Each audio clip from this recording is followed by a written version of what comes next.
여러분 안녕하십니까? 7월 29일 목요일 송범선의 오전장 분석 오늘도 힘차게 문을 열었습니다. 지난 거래 뉴욕 증시는 엇갈리는 양상이 펼쳐졌습니다. 2분기 어닝 시즌이 뉴욕 시장에서도 펼쳐지고 있는데요. 기술주들은 지금 실적 호조를 보이고 있지만 이 부분이 시장에 모두 반영되는 모습은 아닌 것으로 풀이되고 있습니다. 또 FOMC 정례 회의 결과도 나와줬습니다. 예상보다는 양호하게 나왔는데요. 기준금리를 그대로 유지하고요. 자산 매입 프로그램도 아직까지는 지속을 하기로 했습니다. 하지만 3대 지수는 엇갈린 양상이 펼쳐졌는데요. 어떻게 마감했는지 수치를 통해서 좀 짚어보도록 하겠습니다. 화면을 통해서 하나씩 수치를 짚어보시면 대형 기술주가 몰려있는 나스닥 지수는 그래도 상승으로 마감을 했습니다. 0.7%의 강세를 보여줬는데요. 14,762선의 거래를 마쳤습니다. 하지만 다우지수와 S&P 500지수는 빠졌습니다. 다우지수는 0.36%가 빠졌고요. S&P 500지수는 0.02%의 소폭의 약세를 보였습니다. 다우지수는 34,930선에 또 S&P 500지수는 4,400선의 거래를 마감했습니다. 그래도 우리 시장은 오늘은 좀 강하게 움직여줬습니다. 빨간불을 켜면서 출발한 우리 시장이었는데요. 이런 상황 속에서 삼성전자는 오늘 확정 실적을 발표를 했습니다. 2분기 확정 실적을 발표했는데 매출만 살펴봤을 때는 지난해 같은 기간과 비교했을 때 더 좋은 수치가 또 나타나줬습니다. 반도체 부문의 실적 개선이 이 호조를 이끌어줬는데요. 연결 기준 매출이 지금 63조 6,700억 원 규모, 또 영업이익이 12조 5,700억 원을 기록해줬다고 밝혀줬습니다. 그러면서 우리 시장에서 이제 이렇게 호조인 소식들이 전해져 왔는데 이런 상황 속에서 코로나19 상황은 그렇게 좋지가 못합니다. 오늘도 1,600명대로 집계가 되는데요. 그런 만큼 조금만 더 사회적 거리두기에 신경 써주시고요. 사적 모임을 조금 자제해 주시면 좋을 것 같습니다. 코로나19 확진자 수는 1,674명으로 집계가 됐습니다. 우리 시장은 어떤 양상을 펼치고 있는지 이어서 살펴보도록 하겠습니다. 우리 시장의 수치를 한번 살펴보시면요. 우리 코스피 시장은 강보합세를 보여주고 있습니다. 0.34%의 강세를 보여주는데요. 3,247선에서 거래가 되고 있습니다. 이어서 코스닥 시장 살펴보시면 어제 많이 빠지면서 마감을 했는데 그래도 반등하는 모습이 지금 나타나고 있습니다. 0.71%의 강세를 보여줍니다. 1,042선에서 거래는 진행되고 있습니다. 선물지수도 이어서 살펴보시면요. 0.43% 강보합세를 보여줍니다. 430선을 지나주고 있습니다. 이어서 양대 시장에서 등락하는 종목수를 체크를 해보도록 하겠습니다. 우리 코스피 시장에서는 544종목은 오르고 있지만 258종목은 내리고 있습니다. 코스닥 시장을 이어서 보시면 874종목은 상승하고 있지만 416종목은 하락하고 있습니다. 수급 상황은 그래프를 통해서 살펴보도록 하겠습니다. 양대 시장의 수급 상황 하나씩 좀 짚어보시면요. 코스피 시장을 먼저 짚어보도록 하겠습니다. 외국인과 개인이 동반 매도에 나서고 있고요. 기관 투자자는 그 물량을 받아내고 있습니다. 외국인 투자자는 1,072억 원을 덜어내고요. 개인 투자자는 247억 원 매도 우위를 보여주고 있습니다. 기관 투자자만이 홀로 1,364억 원을 순매수에 나서주고 있습니다. 이어서 코스닥 시장의 수급 상황도 살펴보도록 하겠습니다. 그래프를 통해서 새 수급 주체가 어떤 양상을 펼치고 있는지 살펴보도록 하겠습니다. 외국인 투자자와 기관 투자자는 덜어내고 있고요. 개인 투자자는 물량을 장바구니에 담아내고 있습니다. 외국인 투자자는 255억 원, 또 기관 투자자는 265억 원 매도 우위를 보여주고 있는데요. 개인 투자자는 860억 원 매수 우위를 나타내주고 있습니다. 이어서 시가총액 상위 종목들의 분위 코스피 시장 1위부터 10위 종목을 먼저 보도록 하겠습니다. 장 초반, 개장 초반보다는 지금 분위기가 조금 더 좋아졌습니다. 개장 후에 1시간이 조금 지난 시점인데 빨간불이 켜진 종목들이 점점 많아지고 있습니다. 지금 상황에서는 대장주인 삼성전자와 LG화학만이 보합권에서 거래가 되고 있는데요. 확정 실적이 좋게 나왔지만 삼성전자의 주가는 지금 움직이질 않고 있습니다. 전거래일과 동일하게 79,200원에 거래가 진행이 되고 있고요. SK하이닉스는 사흘째 지금 주가가 거의 바닥권에서 움직이고 있었습니다. 그래도 오늘은 너무 하락한 탓인지 반등하는 모양새가 조금씩 나타나고 있습니다. 0.44%의 강세를 보여주고 있는데요. 11만 4,500원에 거래가 되면서 빨간불을 켜주고 있습니다. 이어서 현대차와 LG 에너지 솔루션과 관련해서 소식이 또 나와 있습니다. 지금 현대차의 주가는 0.45%의 강세를 보여주고 있습니다. 22만 3,500원에 거래가 되고 있는데요. 맞손을 잡고 인도네시아에 배터리셀 합작 공장을 설립한다라는 소식이 전해져 왔습니다. 하지만 지금 지주회사인 LG화학의 경우에는 그렇게 잘 움직이지는 못하고 있습니다. 0% 지금 보합권에서 거래가 되면서 83만 5천 원의 거래는 진행이 되고 있습니다. 이어서 농심을 좀 살펴보도록 하겠습니다. 4년 8개월 만에 라면 가격을 인상한다라는 소식이 전해져 왔습니다. 아무래도 미국 시장에서 곡물 가격이 계속 오름세를 나타내면서 이렇게 음식료품 관련된 업종들에서도 지금 가격이 오른다라는 소식들이 들어오고 있습니다. 오뚜기에 이어서 농심도 가격을 인상한다라는 소식이 들어와 있는데요. 하반기에 이렇게 줄줄이 음식료품 업종에서 가격 상승 소식이 들어올 가능성도 제기가 되고 있습니다. 농심의 주가를 좀 먼저 보도록 하겠습니다. 지금은 2%대 강세를 보여주고 있는데요. 32만 9,500원의 거래는 진행이 되고 있습니다. 이어서 삼성전기는 어제 실적을 발표를 해줬습니다. 어제 어닝 서프라이즈를 기록했다라는 소식이 전해져 오면서 증권가에서 긍정적인 리포트를 쏟아내고 있습니다. 주가의 호재로 작용을 하고 있는데요. 지금 주가 상황을 한번 보니까요. 2.39%대 강세를 보여주면서 19만 3천 원 선을 지나주고 있습니다. 반면에 이렇게 실적 시즌이 이어지는 가운데 아모레퍼시픽의 경우에는 시장의 컨센서스를 하회하는 실적을 발표했습니다. 그러면 주가가 계속 힘을 내지 못하고 있는 모습인데요. 오늘은 어떤 양상을 펼치고 있는지 한번 보니까요. 3%대 급락 양상을 펼치고 있습니다. 22만 9천 원 정도의 거래는 진행이 되고 있습니다. 이어서 코스닥 시장을 좀 보도록 하겠습니다. 코스닥 시장은 어떤 양상을 펼치고 있는지 보니까요. 그래도 우리 코스닥 시장 역시도 빨간불을 켜낸 종목이 더 많습니다. 지금은 세 종목에서 파란불이 들어와 있는데요. 카카오게임즈와 HLB, CJENM은 파란불을 켜고 있지만 나머지 종목들은 지금 기분 좋게 빨갛게 물이 들어 있습니다. 그리고 코스닥 시장에서는 맥스트를 좀 짚어보셔야 될 것 같습니다. 따상상상을 지금 기록을 해줬는데요. 지금 우리 시장에서 입성한 이후에 이렇게 따상상상을 기록한 종목은 사상으로 봤을 때 세 번째입니다. 어떻게 지금 움직이고 있는지 좀 살펴보도록 하겠습니다. 맥스트 지금 메타버스 기대감 덕분인지 주가가 잘 가고 있는데 상한가까지 올라가 있는 상황입니다. 그래도 지금 상승분을 조금은 줄이고 있는 모습이지만 그래도 28에서 29%대 급등 양상을 펼쳐주고 있습니다. 이어서 가온미디어를 좀 보도록 하겠습니다. 15%대 급등 양상이 펼쳐지고 있습니다. 지금 거래량도 꽤 많이 붙어있는 상황이고요. 역시나 메타버스와 관련한 기대감이 감돌고 있는 종목이라는 점 참고하시면 좋을 것 같습니다. 이어서 에코프로 HM 보도록 하겠습니다. 무상증자 권리락 효과에 주가가 강세를 보여주고 있습니다. 지금 29.89% 가격 제한폭까지 가득 올라가 주면서 11만 800원에 거래가 되고 있습니다. 업종별로는 어떤 움직임을 보이고 있는지 코스피 시장에 상승하는 업종들을 먼저 체크해 보도록 하겠습니다. 우리 코스피 시장에서 오전 10시가 지나는 시간에 앞서서 언급해 드렸던 음식료품 업종이 잘 가고 있습니다. 1.75%의 강세를 보여주고 있고요.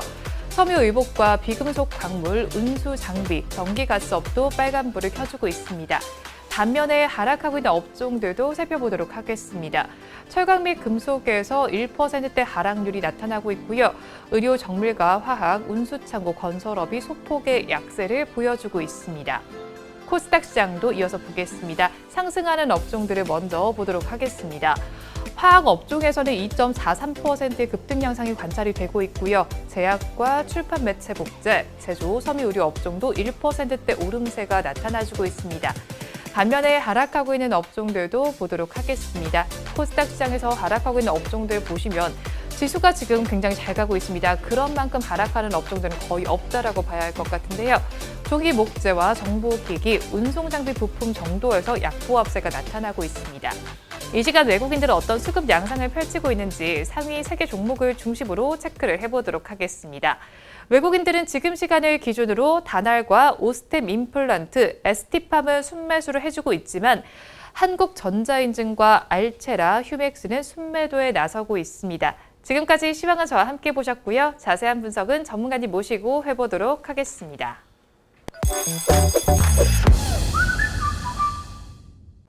본 방송은 라이브 스트리밍을 통해서 진행되고 있습니다. 매주 월요일부터 금요일 오전 10시부터 함께 하실 수 있는데요. 유튜브에서 바른경제TV라고 검색하시면 시청하실 수 있습니다. 송범선의 오전장 분석 본격적으로 출발해 보도록 하겠습니다. 오늘도 저희 방송 보시면서 궁금하신 종목들은 댓글로 남겨주시고요. 댓글을 주실 때는 매수가와 비중까지 남겨주시면 저희가 조금 더 꼼꼼하게 분석해 드리도록 하겠습니다.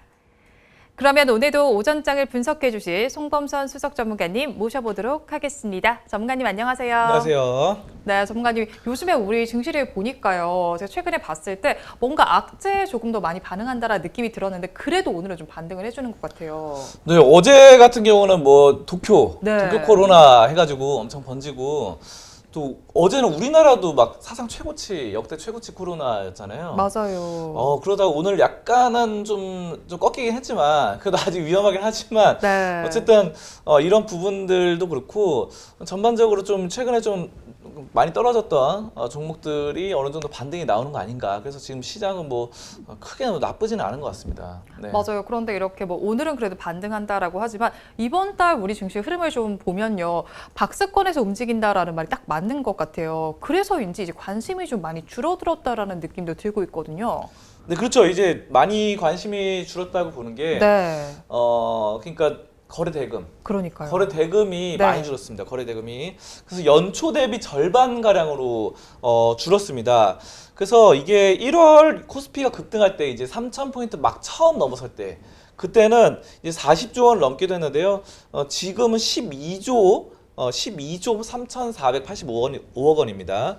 그래서 이게 지금 27일 기준 코스피 거래 대금이거든요. 그래서 와 상당히 절반보다도 훨씬 많이 줄었다. 네. 뭐 거의 뭐 이 정도면요 3분의 1입니다. 3분의 1. 그러니까 연초에 그때 가장 인기 많았을 때보다 30% 가량으로 줄어들지 않았나. 우리나라 그 인기도가 해서 거래 대금이 많이 줄었다 이렇게 보실 수 있겠습니다. 거래 대금이 줄어든 데 이유가 있을 것 같거든요. 어떤 게 있는지 좀 꼽아볼까요? 그러니까 뭐 이제 인기가 한마디로 좀 사그라든 거죠. 그때 이제 사람들은 이제 이렇게 급등하거나 네. 이제 이렇게 계속 올라갈 때를 이제 추격 매수하는 걸 좋아하다 보니까 심리가 이제 올라가서 처음으로 이제 뉴스에서 3,000원을 넘어섰다 이럴 때 이제 많이 네. 확 몰렸다가 거의 뭐 고점을 찍고 이제 상투 찍을 때 이제 그때 많이 들어옵니다 사람들이.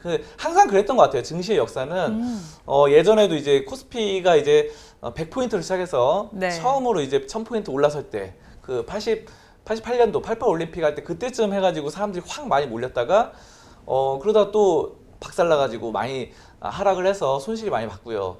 그리고 이제 또 2000포인트, 2007년, 2006년도, 2007년도에 2000포인트 찍을 때 그때 이제 사람들이 확 몰려가지고 네. 주식을 또 많이 하다가 또 2000포인트 찍고 나서 그 다음에 또 895포인트까지 떨어져가지고 다들 손실을 보면서 울면서 떠나가고 그리고 또 이번에 또 3000 넘으니까 확 몰려들었다가 또 울면서 떠나가는 이게 항상 역사가 지금 순환되는 그래서 우리가 이제 역사를 좀 공부하는 게 아닌가. 왔다 갔다 하네요. 네, 역사학자 토인비가 그랬어요. 역사는 항상 순환한다고. 네. 그래서 우리가 항상 예전에 1000포인트 넘어설 때, 2000포인트 넘어설 때랑 지금 비슷하게 3000포인트인데 이거 나중에 가면 또 그렇습니다. 또 4000포인트 또 넘어서면 그때 뉴스에서 가면 또 몰렸다가 또 그러거든요. 그러다가 확 몰렸다가 좀 약간 이렇게 지지부진하잖아요.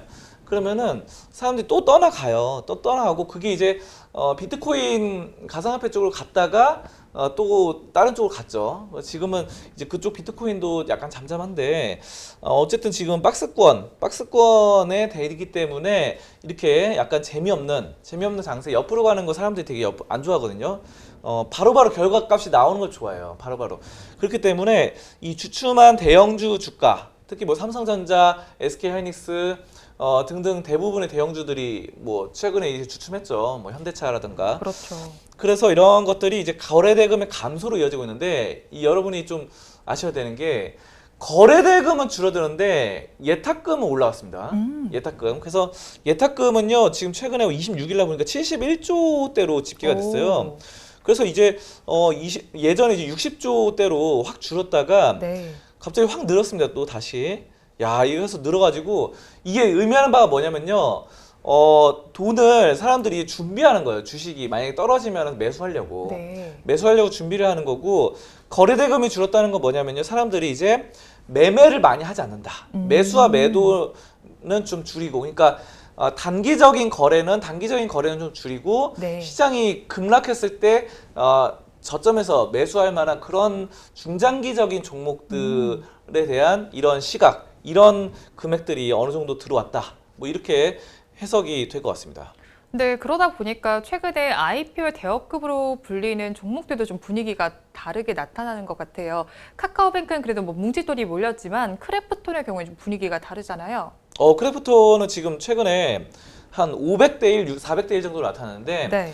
최근에 나타났던 그 대여주들이 뭐 1000대 이런 거에 비해서는 많이 좀 저조하다고 합니다. 그렇죠. 자, 그래도 어쨌든 저는 뭐 그렇게 보고 있어요. 크래프톤이나 아니면은 카카오뱅크가 이제 이렇게 했기 때문에 아까 전에 제가 그 말씀 드렸잖아요. 뭐 예탁금이 늘어났다. 네. 카카오뱅크의 뭐 흥행 이런 것들에 따라서 예탁금이 좀 어느 정도 관심을 좀 기웃기웃하는 게 아닌가. 근데 이제 단기적인 거래 자금은 아니고 중장기적인 하방에서 밑에 깔고 가는 거래 자금이다. 이렇게 좀 여러분이 생각을 해주시면 될 것 같고요.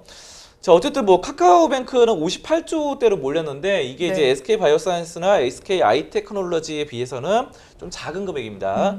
SKIT 같은 경우는 80조였어요. 그리고 SK바이오사이언스 63조였는데 이거보다 작게 58조 가량 카카오뱅크가 나왔는데 네. 제가 봤을 때는 크래프톤은 뭐 58조가 안 될 것 같아요. 아무래도 공모가 자체가 좀 높게 책정된 것 때문도 있겠죠. 그렇죠. 좀 약간 뭐 고평가 논란도 있고 좀 높게 책정된 것도 있고 뭐 그런 것들도 그렇고 아무래도 사람들이 뭐 카카오뱅크를 좀 더 좋아하는 사람들이 많으니까. 그리고 저도 사실은 이제 공모주에 굉장히 많이 참여하는 편인데 네. 크래프톤은 뭔가 멈칫하더라고요. 왜 멈칫하나요? 사실 제가 게임을 그렇게 막 관심이 없기도 하고 거기에 더해서 이제 공모가가 너무 좀 높게 책정이 되다 보니까 살짝 이거는 뭔가 괜찮을까 이런 생각이 먼저 들긴 하더라고요. 그렇군요. 대단하십니다. 저는 뭐 그렇게까지 네. 깊게 생각을 안 해봤는데 어쨌든 제가 봤을 때는 공모주에 굉장히 깊게 생각하거든요. 공모주 네. 전문가신 것 같아요. 그런가요? 그러니까 근데 저는 사실 뭐 그렇게까지 깊게 생각 안 해봤는데 그냥 두 개를 딱 놓고 보면요. 카카오뱅크는 그래도 유명하잖아요. 네. 카카오뱅크를 제 주변에도 쓰시는 분이 많아요, 실제로. 혹시 그 청약 받으신 분도 있으세요? 주변에 청약 받은 사람 저는 없는데요. 있거든요. 청약 받으셨잖아요. 근데 아니 주변에 카카오뱅크를 실제로 카카오페이랑 카카오뱅크는 쓰는 사람들이 여러 명 있어요. 주변에. 네. 근데 이제 크래프톤은 예전에 좀 주변에 좀 하다가 네. 그 배틀그라운드 요즘은 잘 안 하더라고요, 주변에서도. 하는 사람은 해요. 하는 사람 하는데 그렇게 많이 안 해서 제가 봤을 때 만약에 제 주변에 한 10명 있다. 그러면은 카카오뱅크는 한 3, 4명 한다 치면요. 네. 3, 4명에서 5명 한다 그러면 요즘 뭐 배틀그라운드 크래프톤 게임은 한두 명 한다? 이런 정도이기 때문에 그런 정도가 좀 약간 청약을 네. 해야 하나 말아야 되나 이런 것도 좀 좌우가 되는 것 같아요. 확실히 그게 인기다 보니까. 그렇죠. 자, 그래서 어쨌든 지금 크래프톤이 카카오뱅크의 흥행보다는 넘어서지 못할 것 같고 네. 이런 것들이 예수금 어쨌든 지금 IPO 때문에 예수금이 많이 몰리긴 했는데 이게 좀 만약에 이게 좀 지속이 돼야 되는데 이게 또 네. 확 또 빨려 나가면요. 밀물 썰물처럼 들어왔다가 다시 썰려 나가면 네. 또 그런 우려도 어느 정도 있는 게 사실 현실이기 때문에 여러분이 여러 가지를 좀 생각하시면서 접근하셔야 되겠습니다. 이렇게 뭐 거래 대금이 줄어들고 뭐 IPO 분위기도 좀 다르게 나타나고 있는데 그래도 이 증권가에서는 우리 증시 이제 좀 긍정적으로 전망을 하고 있잖아요. 경기 회복에 대한 기대감도 좀 여전하고요.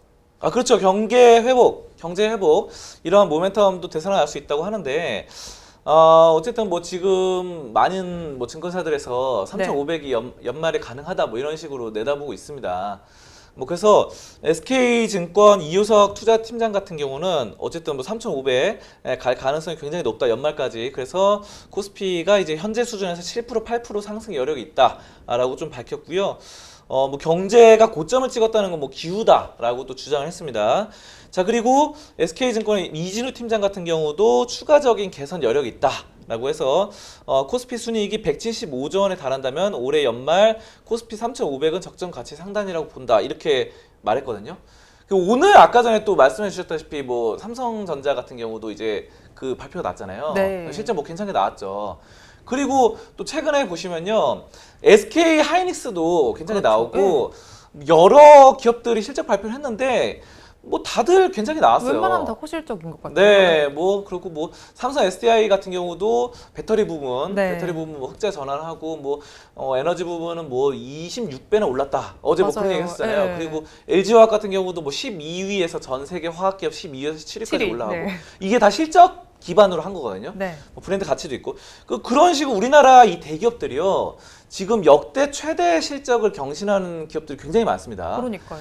그리고 여러분이 뭐 굉장히 또 눈여겨 보고 계신 뭐 카카오라던가 네이버 같은 경우도 계속 성장세는 있죠, 당연히. 왜냐하면은 밸류에이션상 고평가는 맞지만 성장성을 부인할 사람은 거의 없을 겁니다. 왜냐하면 성장성은 지금 코로나 시대 때 또 재택근무도 많이 하고 원격 통신 뭐 이런 것들 또 인터넷 뭐 카카오톡 이런 것들을 봤을 때는 플랫폼 사업인 카카오와 네이버의 성장성을 부인할 수가 없죠. 사실 이거는 뭐 사실 코로나 최대 수혜주입니다. 카카오 네이버는. 그렇기 때문에 이런 대기업들 아까 뭐 삼성전자라던가 뭐 전통적인 기업들 SK 하이닉스라던가 뭐 이런 회사들도 다 올라가기 때문에 제가 봤을 때는 결국은 이제 코스피 대기업들 전체 실적이 좋아진다고 봐야 되잖아요.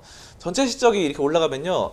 이 결국은 나중에 지수도 이렇게 따라 올라갈 수밖에 없는 뭐 그런 상황이기 때문에 3,500 제가 뭐 연말까지 100%로 3,500 간다 딱 이렇게는 못 받을 수는 없겠지만 어쨌든 실적이 좋아지고 있기 때문에 전체적인 기업, 네. 대기업들의 초대기업들 시가총액 10위권 안에 기업들이 실적이 좋아지고 있기 때문에 그에 따라서 지금 3,300 상단선이 올라갈 가능성은 충분히 있다.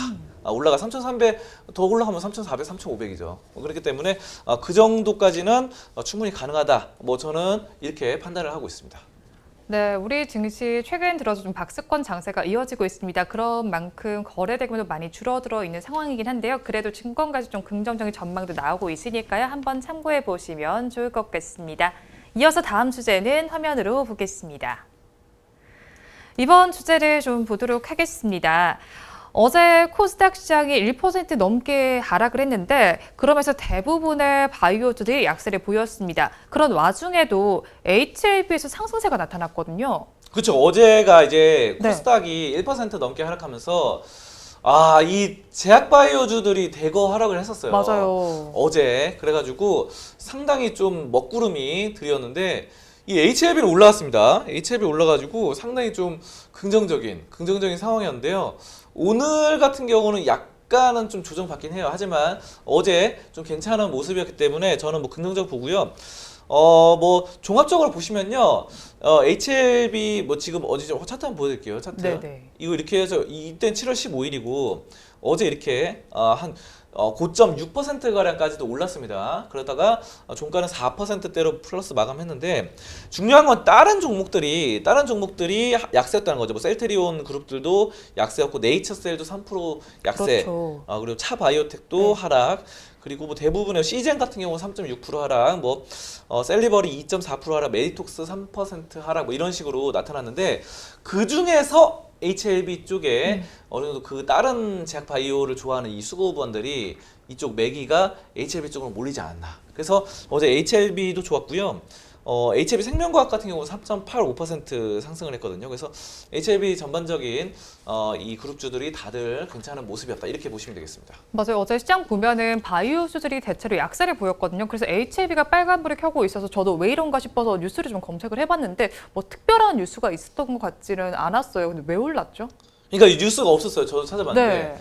그래서 뉴스가 없어서 사실 이걸 제가 할 말이 별로 없었거든요. 네. 하지만 저 할 말을 또 찾아냈습니다. 그러니까 분석을 전문가시죠. 통해서. 네. 분석을 통해서 만들어냈는데 뭐냐면요. 일단은 제가 아까 말씀드린 바와 같이 바이오주들의 수급이 HLB 네. 쪽으로 몰렸다고 보시면 되고요. 어. 다른 바이오주들이 이렇게 하락을 하니까 왜냐하면 그 전날 나스닥이 좀 큰 폭의 하락이 있었거든요. 그렇죠. 나스닥의 하락세가 이제 코스닥으로 이어져가지고 약세를 만들었고 그게 이제 제약 바이오주들의 약세를 만들었는데 그 제약 바이오주들의 수급이 HLB에 좀 몰렸다 이렇게 네. 보시면 되고요.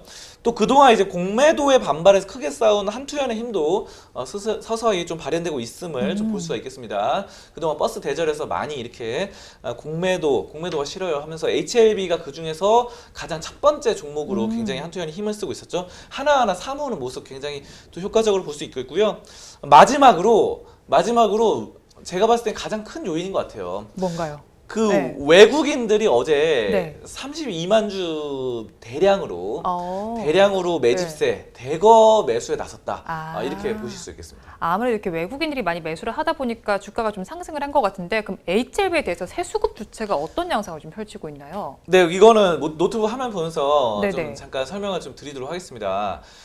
화면 보면요, 이게 지금 외국인 제가 어제 32만 주 샀다 그랬잖아요. 네. 이게 지금 보시면 엄청나게 많이 산 거예요. 왜냐하면은 7월 28일 날 32만 주 샀는데 7월 27일 날 4만 9천 주 팔고 7월 그렇죠. 26일 날 네. 9만 주 팔고 7월 23일 날 4만 7천 주 뭐 이렇게 7월 22일 날 15만 주 팔았잖아요. 네네. 근데 중요한 거는요. 이 4거래일 동안 사거래일 동안 팔았던 거를 다 합해도 그거보다 어제 오. 매수했던 게 더 크다는 거죠. 맞네요. 예, 그래서 이거를 4거래일 동안 매도했던 것보다 한꺼번에 다 그거를 외국인들이 확 매수를 했다라는 것이 상당히 수급적인 부분이 긍정적으로 보실 수 있겠고요. 이게 지금 개인들 물량 31만 주 팔았던 거 고스란히 이제 떠안았어요. 그러네요. 자, 그리고 기관이 뭐 3만 3천 주 팔았지만 외국인이 32만 주를 매수했기 때문에 상당히 좀 긍정적인 상황이다. 이렇게 볼 수 있겠습니다. 그래서 외국인들이 많이 샀다는 점 이거고, 오늘도 뭐 2만 5천 주 지금 사고 있습니다. 네네. 물론 아직 시장이 끝난 게 아니기 때문에 장 후반부 들어서 뭐 매도로 돌아설 가능성도 어느 정도 있어요. 하지만 어쨌든 지금도 빨간불로 켜고 외국인들이 좀 2만 5천 주가량 현재 시각 뭐 10시 30분가량에 사들이고 있다는 점도 상당히 긍정적이고, 자, 어쨌든 이런 외국인들이 돌아오는 이유, 그거는요, 이 HLB의 항암제, 네. 또 리보세라닙의 가치를 어느 정도 다시 한번 또 인정하고 학술지에도 막 실리고 그러잖아요. 그렇죠. 항암제로 뭐 여러 가지 리보세라닙의 가치가 인정되고 있는데, 이런 것을 다시 인정을 하고 주가가 좀 많이 하락을 했다라는 측면 생각해서 저점에서 좀 매수를 한다. 저점 매수의 기회로 또 외국인들이 포착을 했다. 이렇게 판단이 되고 있고요. 또 여러분이 생각하시는 게, 공매도 같은 경우는 우리나라에서 개인들이 하는 경우가 그렇게 많지가 않아요. 그렇죠. 개인들이 할 수 있어요. 할 수 있는데 그렇게 많이 접근성이 유효하지 않아가지고, 또 사람들이 이렇게 상승하는 거 좋아하지, 주식이 이렇게 상승해서 성장해서 나가는 거 좋아하지, 이게 떨어지는 거 별로 안 좋아하거든요. 사람 심리가, 개인적인 심리가. 그래서 공매도를 우리나라에서 외국인과 기관이 많이 하죠. 외국인 기관이 많이 하는데, 그랬던 외국인들이 이거 32만 주는 순매수거든요. 순매수. 네. 그러니까 공매도도 분명히 있어요. 공매도도 있는데 공매도한 물량보다도 순매수한 게 월등히 높았다라는 것이기 때문에 이제는 더 이상 외국인들의 외국인들 분명히 지금도 공매도 세력이 있어요. 그렇겠죠. 완전히 뭐 사라진 건 아닙니다. 네. 근데 외국인 공매도 세력보다도 그 외국인 끌어올리고자 하는 힘이 월등히 컸다. 이 힘싸움에서 확실히 그 매수 세력이 어느 정도 앞서나고 이기고 있다라는 측면, 그런 것들이 좀 부각이 되겠고요. 최근에 이제 코스닥 지수가 약간 좀 조정을 받았는데, 네. HLB 보면 7월 23일부터는 어느 정도 상승세로 나타납니다. 7월 23일부터요. 지금 뭐 잠깐 차트 볼까요? 차트 네. 보시면요. 근데 이게 지금 여기서부터 이렇게 좀 올라가는 양상이에요. 좀 뭐 크진 않지만, 이때 뭐냐면요. 요게 이제 한투현에서 HLB를 그때 한날 1시에 뭐 3시에 공동으로 매수해가지고 2,200명 가량이 그때 올랐다가 다시 떨어졌거든요. 자, 근데 이게 아직 끝난 운동이 아니죠. 아직까지 끝난 운동이 아니고 서서히 좀 다시 한번 힘을 받는, 또 여기에 또 그 외국인 수급까지 어느 정도 붙고 있는 양상이기 때문에, 이 HLB 같은 경우는 저는 뭐 이런 수급들이 이제는 좀 다시 돌아오는 양상이다, 이렇게 보실 수 있겠습니다. 네, 이렇게 어제 뭐 외국인들 수급이 크게 붙어줬고 또 이제 오늘도 지금은 사들이고 있는 모습이긴 하잖아요. 그럼 앞으로 HLB 어떻게 보세요? 이제 HLB의 좀 본질적인 가치에 대해서 또 한번 짚고 넘어가야 될 텐데요. 네. HLB 리보세라닙 확실히 그 항암제로서 국제 학술지 이런 데서 인정을 받고 있는 상황이죠. 그래서 이 담관암 환자들을 대상으로 뚜렷한 치료 효과를 보이고 있습니다. 자, 그래서 1차 표준 치료에서 이런 것을 이제 보이고 있으니까 상당히 치료 대안으로 높은 가능성을 보였다, 이렇게 보시면 되겠고요. 어쨌든 지금 중국에서도 굉장히 또 HLB 리보세라닙이 인정받고 있는 상황이에요. HLB의 과거를 공시를 통해서 보신 분들 아시겠지만, HLB 예전에는 이제 리보세라닙이 중국에서 이게 뭐 접촉이 안 됐어요. 컨택이 네. 안 되고 이제 다른 나라들을 통해서 했는데, 최근에 또 중국 쪽에 HLB가 굉장히 또 그 많은 인구들을 좀 좀 치료하기 위한 뭔가를 하고 있습니다. 근데 중국 시장이 뭐 지금 뭐 중국을 좀 안 좋게 생각하시는 분들이 많을 거예요. 아무래도 뭐 코로나 이런 거가 이제 발병 원인이 중국에서 우한 폐렴이다, 우한에서 나타난다 이런 것 때문에 중국에 대해 부정적인 시각 가지신 분들이 많을 텐데 저는 이렇게 봅니다. 중국을 싫어한다면 오히려 중국에 뭔가를 많이 팔아야 되겠다. 물건이든 뭐 약품이든 그 HLB가 이 리보세라님이든 뭐든 간에 항암제든 중국에 인구가 많잖아요. 인구가 뭐 12억, 15억 이렇게 되잖아요. 네. 그 많은 인구들이 그 뭐 전부 다 암에 걸리는 건 아니지만 아무래도 암의 퍼센트로 상해서 전 세계 중에서 가장 많이 암 환자가 또 발생할 가능성이 높잖아요. 그 암 환자들의 또 판매를 한다면 엄청난 또 매출을 올리지 않을까. 뭐 저는 이런 생각이 들거든요. 그래서 지금 중국 뭐 장저우 대학 제1부속병원에 계속해서 컨택하면서 추가적인 연구를 통해서 리보세라닙 치료 효과를 계속 증명해 가겠다. 중국 여기서 장저우 대학에서 이런 건 상당히 좀 좋은 거예요. 그리고 담간암 같은 경우가 아까 중국 말씀드렸는데 미국에서도 매년 약 8,000명의 환자가 발생을 합니다. 그래서 희귀 질환이지만 굉장히 또 많이 발생을 하고 이런 것들이 생존율이 20%도 채 되지 않아요. 5년 동안. 그러니까 이 담간암에 걸리면 5년 뒤에 80%의 사망자가 나온다는 겁니다. 그래서 이거를 좀 막고자 또 이렇게 HLB의 리보세라닙이 움직이고 있으니까 저는 상당히 암의 생존율을 높이는 이런 상당히 긍정적인 전 세계적인 긍정적인 것이라 판단이 되고요. 또 최근에 또 보시면요, 엘레바 미국의 자회사 있죠. 네. 엘레바에서 또 대표도 바뀌었죠. 맥켈리 엘레바 이렇게 해가지고 케이트 맥켈리 이분 여자분이더라고요. 여자분인데 아무튼 그분이 또 미국에서 경력도 있고 굉장히 또 그 암에 대해서 항암제에 대해서 이 판매 경력이라던가 기획 뭐 마케팅 이런 쪽을 굉장히 잘하시는 분이라 가지고 네. 이쪽으로 또 대표가 됐기 때문에 뭔가 또 마케팅 판매 전략을 좀 잘 세우지 않을까. 저는 뭐 미국에서도 그렇고 아까 중국의 장저우 대학 뭐 이런 것들 담간암 이런 것들 봤을 때 상당히 또 긍정적이고 지금 추세도 뭐 어느 정도 올라오고 외국인도 지금 뭐 32만 주 어제 막 들어오고 오늘도 막 2만 5천 주가량 사들이고 하니까 또 외국인들이 이런 긍정적인 효과를 좀 어느 정도 노리고 있다라고 저는 보고 있기 때문에 상당히 좀 HLB 향후 긍정적으로 판단을 하고 있습니다. 네, HLB 어제 코스닥 시장 지수가 많이 하락하는 와중에도 빨간불을 켜줬습니다. 이유를 짚어보니까요, 외국인의 수급 덕분이었습니다. 앞으로 어떻게 될지에 대해서 전망도 알려드렸으니까요, 참고해서 투자 전략 세워보시면 좋을 것 같습니다. 주제는 여기서 마무리해보도록 하고요. 이어서 여러분들께서 기다리고 계시는 송범선의 종목 분석 시간입니다. 오늘도 여러분들께서 달아주신 댓글 중에서 한 종목을 선정했습니다. 오늘 알아볼 종목은 SK하이닉스입니다. SK하이닉스는 카나리아님께서 댓글을 주셨습니다. SK하이닉스 매수가 11만 9천 원, 비중 5%입니다. 분석 부탁드리고요. 항상 알찬 정보에 감사드립니다. 더위 꼭 조심하세요 라고 댓글을 주셨습니다. 저희 안부도 이렇게 물어봐 주셨는데요. 오늘 시가는 11만 5천 원이었고 지금은 11만 3,500원에 거래가 진행되고 있습니다. 한마디로 얘기해 주세요. 회조의 실적. 회조의 실적. 네.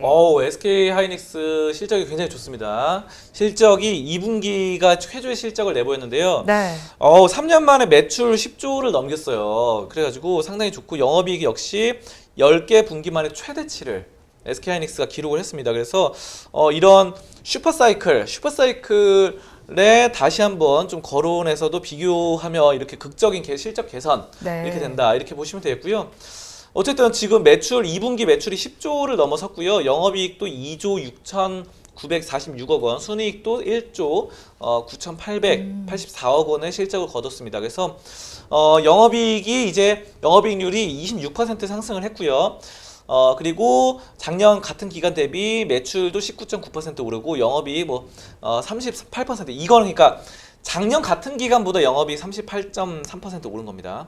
자, 그리고 뭐 이런 직전 분기보다도 21% 뭐 오르고 많이 아무튼 다 올랐습니다. 네. 굉장히 많은 실적 상승이 있는데 주가는 떨어지고 있죠. 네, 지금 다시 또 지금 파란불로도 전환이 되는 것 같아요. 네, 주가는 계속해서 지금 지속적인 네. 하락세 아까 그래프 차트도 나오고 했는데 이런 것들이 저는 이렇게 역으로 가고 있다. 반대로 가고 있다. 맞아요. 해석되고 있거든요. 네. 자, 그래서 저는 실적 부문을 SK하이닉스가 지금 뭐 염려할 부분은 아니다. 부분 아니다. 근데 요거는 이제 왜 떨어지느냐 또 그러면 또뭐 컨센서스 대비 증권사들에서 너무 많이 기대를 해가지고 기대치보다 부족해서 떨어졌다. 뭐 이렇게 말들을 하는데요. 저는 뭐 그렇게 보지 않습니다. 그 기대를 했으면요, 그 기대치만큼 주가가 올라줘야 되는데 주가가 많이 오르지도 못했어요, 그 전에. 그래서 5월, 6월, 7월 계속해서 주가가 좀 약세 구간이었거든요. 그래서 저는 이런 것들이 이제는 어느 정도 좀 반영이 될 시점이 되지 않았나. SK하이닉스의 분기 실적 한번 볼까요? 분기 실적. 분기 실적 보시면요, 매출도 이제 10조 원대로 2분기 10조 원대로 올라서고, 바로 영업이익률도 차트상 그래프상 이렇게 올라가는 양상이 나타납니다. 지금 화면에 네. 보시다시피 선으로 되어 있는 건 영업이익률이에요. 영업이익률도 올라가잖아요. 퍼센트상. 그리고 밑에 있는 빨간색은 이제 매출입니다. 매출도 올라가고, 오렌지색은 영업이익인데요. 영업이익도 지금 뭐 왼쪽보다 올라갔잖아요. 오른쪽에.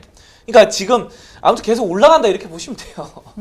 계속 올라가는 상황이라서 저는 긍정적으로 보고 있고요. 뭐 어쨌든 이런 것들이 뭐 SK하이닉스가 이제 매출이라던가 영업이익 계속 올라가는데 이런 계속해서 낸드 플래시라던가 아니면 D램 쪽에서도 나쁘지 않거든요, 다들.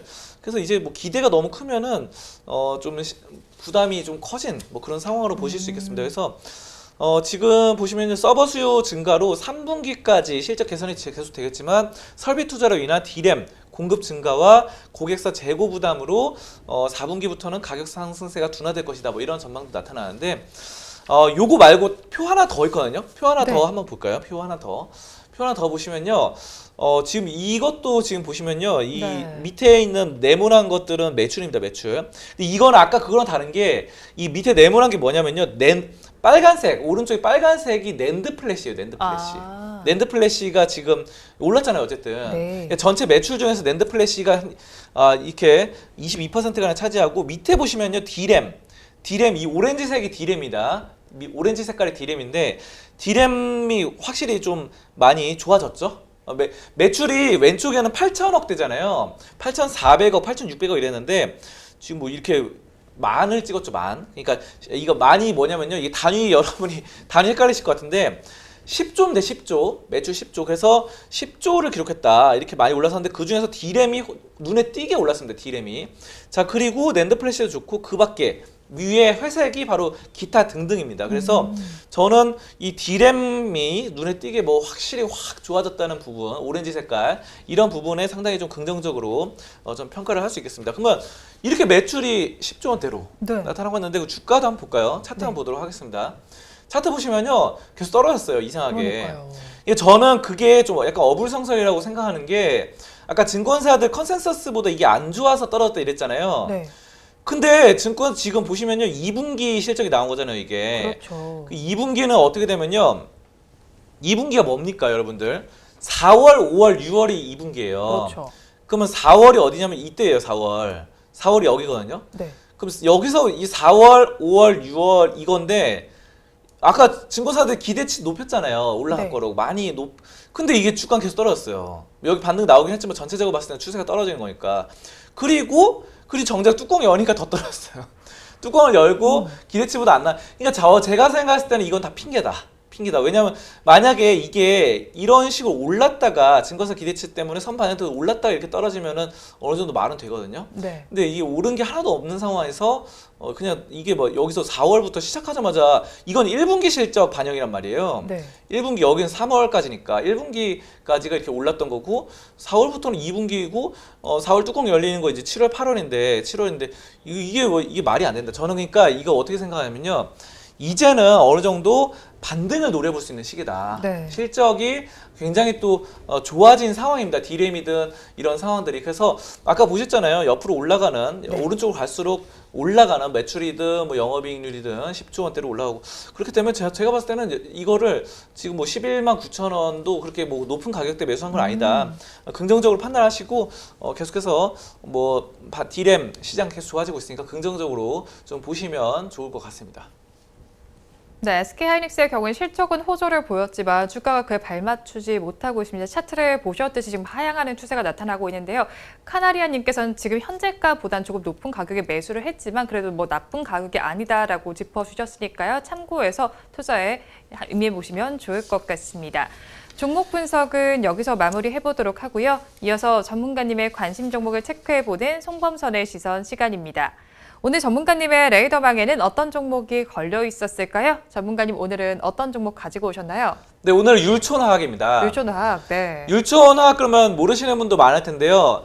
이게 바로 농심의 포장재 회사예요. 그래서 농심의 신라면 포장재를 잘 만듭니다. 네. 아주 이 독점 공급이에요. 그러니까 농심의 이게 계열사예요, 계열사. 그러다 보니까 이거는 굉장히 좋습니다. 굉장히 안정적인 거의 뭐 농심의 독점 기업입니다. 독점 기업. 독점 기업에서 이거 뭐 아까도 말씀해 주셨다시피 이게 농심의 이제 신라면 가격을 올렸어요. 네, 맞아요. 신라면이 가격이 뭐 오뚜기도 진라면도 올렸지만 신라면도 가격이 올렸는데 중요한 거는 농심 신라면의 가격이 올라가면요. 그 포장지 가격도 같이 거기다 올라간다고 봐야 돼요. 그러니까 어쨌든 지금 이 먹는 것만 올라가는 게 아니라 포장지도 같이 끼워 파는 거잖아요. 그 포장지 가격도 올리니까 포장지를 만드는 회사의 원가 마진도 올라간다. 이렇게 저는 판단을 하고 있습니다. 그래서 농심이 가격 올려서 포장지도 비싸게 조금 더 마진을 챙길 수 있는 그런 상황이라서 율촌화학은 상당히 좋다라는 거고요. 율촌화학이 여러분이 그 농심의 그 바로 독점 공급이라고 제가 말씀드렸는데 이거 한번 화면을 통해서 제가 말씀드릴게요. 네. 한번 화면 보겠습니다. 이 율촌화학 이거 기업이거든요. 기업 재무인데 보시면 농심홀딩스 있죠. 농심홀딩스 웹 8인이 65%입니다.